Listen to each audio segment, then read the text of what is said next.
seems like the Ratchet and Clank series has been around forever. Over the years, each iteration has tweaked and finessed the gameplay while never straying too far from its roots. And here we are, almost 9 years later, with Insomniac's latest release in this series not only representing some of the best action platforming out there, but also a game that's just a lot of fun. Ratchet and Clank Future: A Crack in Time kicks off with this clever bit of exposition that fills you in on everything you need to know from the previous games.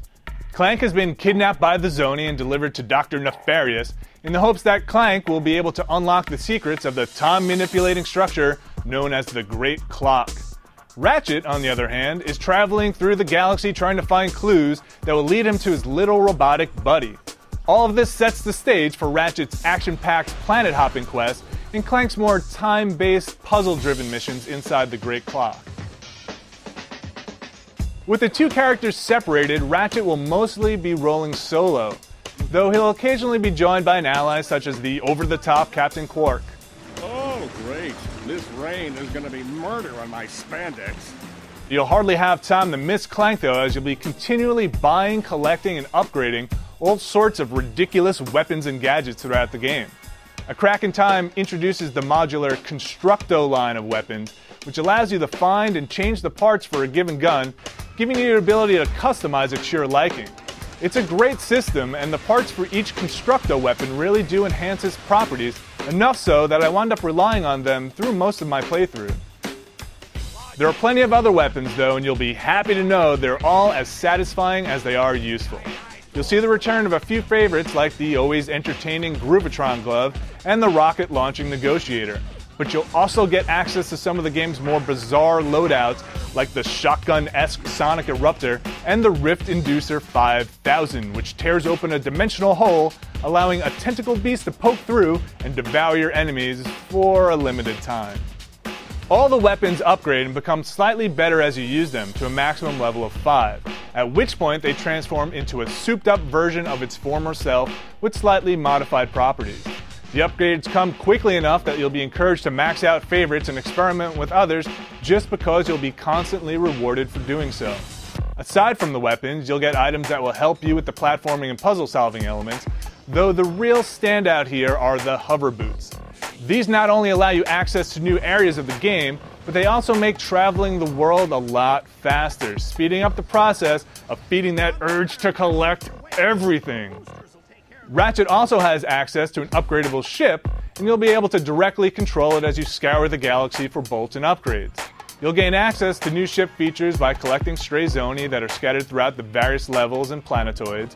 These upgrades will allow you access to new areas and give you an edge for some of the game's so-so space combat portions. While it's great to be able to drop onto any of the smaller planets and go about your business at your leisure, the space combat can be a little dull, with Ratchet just spamming out missiles and barrel rolling his way to victory. So while Ratchet is destroying everything in his path, Clank is tucked away inside the Great Clock solving puzzles, and he's kinda up to all sorts of crazy time-bending antics. Now don't get me wrong, there's definitely some platforming and fighting to be had while controlling Clank, but the real meat comes from the insidious time puzzles he'll encounter along the way. These usually involve recording multiple versions of yourself in order to trigger events that will eventually lead to you opening a door on the other side of a room. You'll max out at 4 recordings on the later puzzles, but you'll be re-recording over each slot multiple times and wind up in some crazy time ballet. And even though you'll have set all these actions and motions, you'll be amazed that this crazy orchestration is actually working.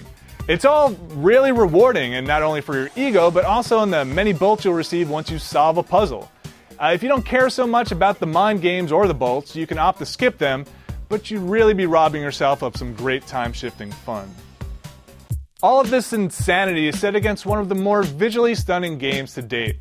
All the areas are gorgeous with bright colors and interesting designs that really make this decidedly cartoonish world feel alive.